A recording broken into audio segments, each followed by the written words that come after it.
Hi, Val. Hello. Now, you've got some interesting things to tell us, and I'm really pleased that we can get this chance to talk with you. Um, on Tuesday this week, you found yourself at Portsmouth Hospital talking about kidney donations.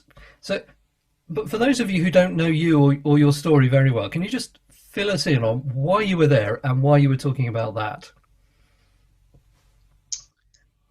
Well, I retired in 2015 from full-time teaching because I was just very, very tired and worn out with it all and just feeling I hadn't got the energy to go on. And I didn't really know specifically what was wrong with me. And over the next couple of years, things got worse. And I was, pestering the doctors to find what was wrong. And it ended up in kind of a crisis in October 2017, and I was rushed into Basingstoke and from there transferred down to the Queen Alexandra in Portsmouth, where I was there in 10 weeks in all. I had a kidney biopsy and they found I've got quite a rare kidney disease, which is, it's an autoimmune thing, so we don't really quite know where it's come from. They think I've had it for probably about 20 years, Mhm. building up and building up to the point now where things have got pretty grim. And we've tried 6 different treatment options over the last 3 years, um, all with quite horrendous side effects. Yes, no, And nobody should go through the level of nausea and pain and sickness that you've had to endure. thank you. Um, and none of those have worked, which was really hard faith-wise because I was trusting God for healing. Mm. Um, not necessarily wanting him to wave a magic wand, but believing that one of these treatments would be successful. So it was really hard coming to terms back in the spring this year when, the doctor said, right, there are no more treatments.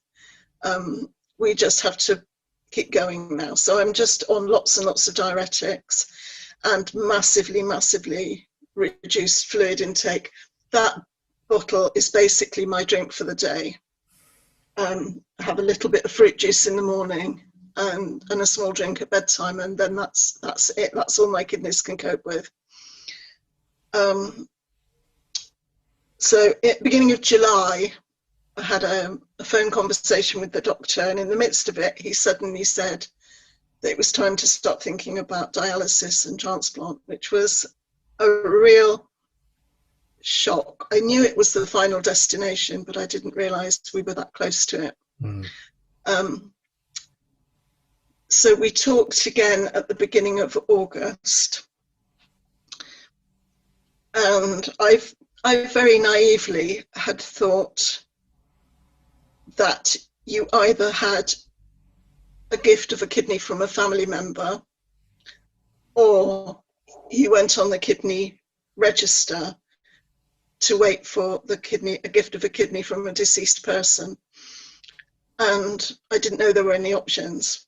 Well, I just haven't got anybody in my family who is in a position to offer me a kidney, and Mhm. been round and round it, and there isn't anybody. So I was assuming I would have to go on the waiting list for a deceased donor. And that could be quite some time, couldn't it? Can be it's the average is 3 years. Um, and Dr. Leach, this is the beginning of August, Dr. Leach said to me, have you got anybody in your family who's likely to offer you a kidney? And I said, no. So it's a long pause, and then he said, it's very funny. He said, the one group of people who always get a live kidney donor are Christians. So I kind of pulled myself together and sort of absorbed what he was saying. So he said, yeah, it's just amazing. He said, they seem to put a request out to their church, and all these people come forward and offer to be tested. And we almost always find a match. So I kind Wow. of said, well, that's God for you. And he kind of laughed as said, I'm a scientist, I don't believe in God, but he picked up the trend. So from the beginning of August, my thinking started to change. I researched it all and found that there's not only a much quicker outcome, because from the moment you find a live donor, it can be about 6 weeks to get into operation. It's also a much, much higher success rate because the kidney hasn't been delayed and moved and touched. It's straight from one to the other. So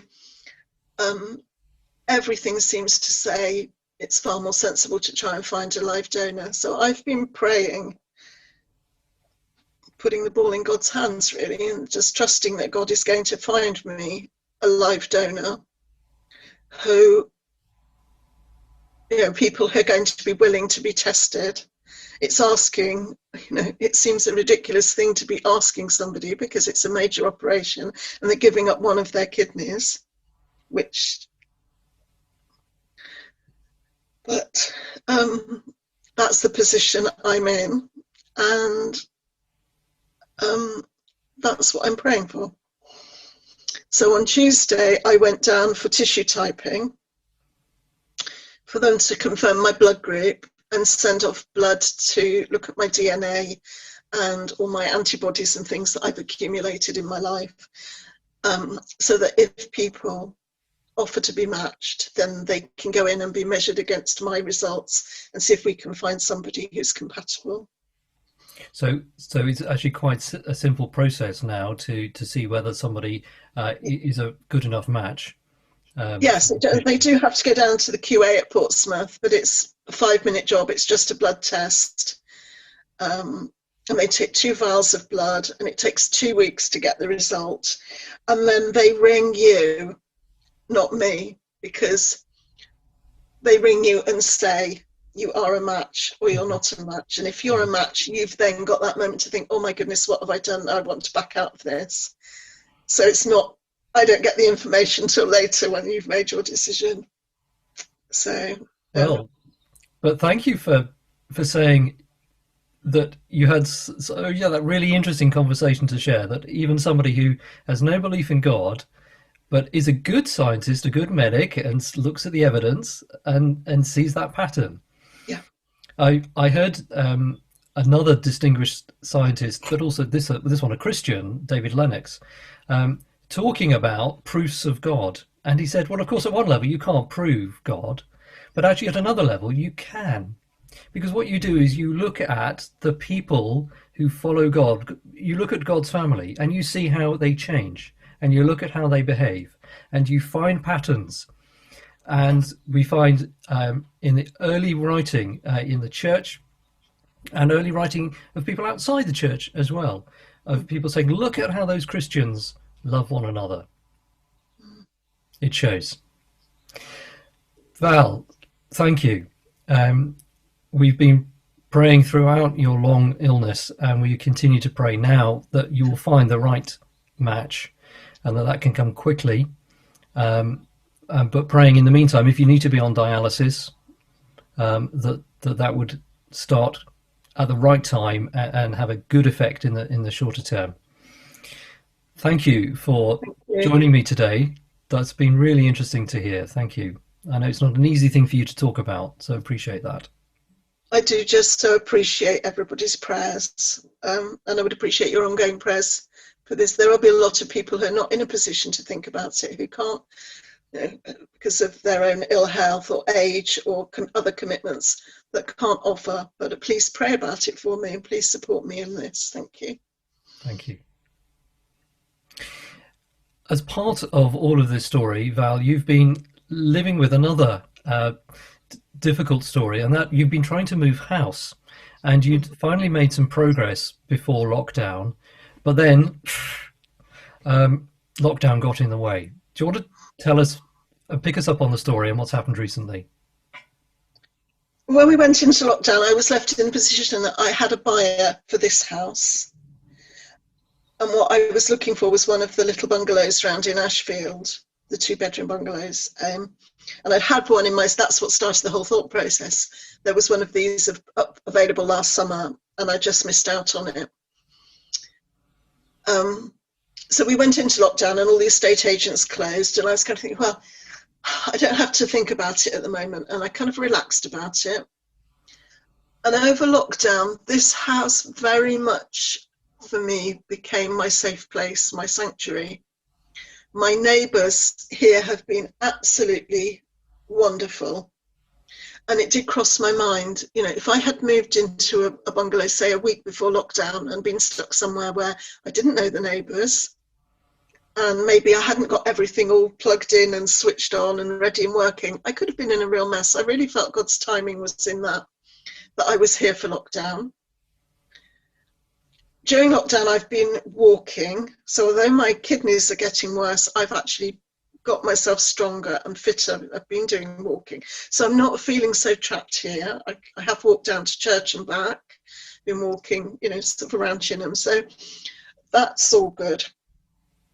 So I began to feel, I'm quite settled here. I don't want to think about moving. Well, then the estate agents came back to work, and he phoned me and said, "Are you in a position to start looking at property?" And I said, "No, I've been told I'm still shielding, mustn't go out, mustn't go into other buildings. I can't do it at the moment." So he said, "Right, well, I'm really sorry. Your buyers can't wait any longer. If you were going to go and look, they would wait for you. But if you can't, then they're going to look for a different property." So I said, "Well, that's okay. They can do that with my blessing." So we went on for 3 weeks. And on the Tuesday night at home group, I talked to the home group about it. And I said, "I've decided I really don't want to move. I just have this strong feeling I want to stay here at the moment. I'm getting the garden sorted. I'm coping with where it is, and I'm managing the stairs. No reason to move at the moment, and it's too much pressure. I want to stay here where I feel safe. But I don't want to be the bad guy and pull my property off the market. I want these other people to find somewhere else." So we all prayed about it. That was the Tuesday night. Wednesday lunchtime, I got a phone call from the estate agent saying, "I'm terribly sorry, your buyers have found somewhere else. They pulled out." So I just said, "Good." And he was really shocked. In fact, I've had him on the phone today trying to sell me a bungalow. And he can't understand my thinking, but I just feel this is right. Because, like I said about not understanding about the transplant thing, I thought you went for hemodialysis or peritoneal dialysis. And hemodialysis, I thought, was only done in centre, and peritoneal dialysis was done at home. Turns out you can do hemodialysis, which is the sort they're recommending for me. You can have a machine at home and do it at home. But it takes an inordinate amount of space. You have to have a machine, and they bring you 6 weeks worth of all the fluid that you have to pump in and out. Right. And all the gubbins for doing the dialysis, and they bring you 6 weeks worth at a time. So you need a bedroom surplus to requirements to put all your dialysis stuff in. Well, because I'm still here, I have such a bedroom. If I'd moved to a tiny little bungalow, I wouldn't have had a spare room. So God knows where I'm meant to be and what I'm doing. I had 9 months of anguish about moving, and it seemed right at the time. But now I know I'm here, and I'm staying here for the moment. So, a long answer to a short question, Jonathan. Well, I'm not the only one who I think got to the point of when we were praying about your house that you would find the right one, and it wasn't happening, and it wasn't happening, and it wasn't happening, and we were thinking, okay, so is something else going on? But couldn't think what that might be. Well, here we are, 6 months later. Maybe here's the answer. Well, Yep. thank you for your honesty about that. Like you're saying, we don't always get the answer that we want when we want it. But the Lord is wise, and the Lord is good, and the Lord is gracious. And knows better than we do what we want, what we need for ourselves. Thank you. Well, I appreciate you telling us that part of your current story as well. And thank you for your time. Bye for now. It's been a pleasure to talk to you, Jonathan. Bye.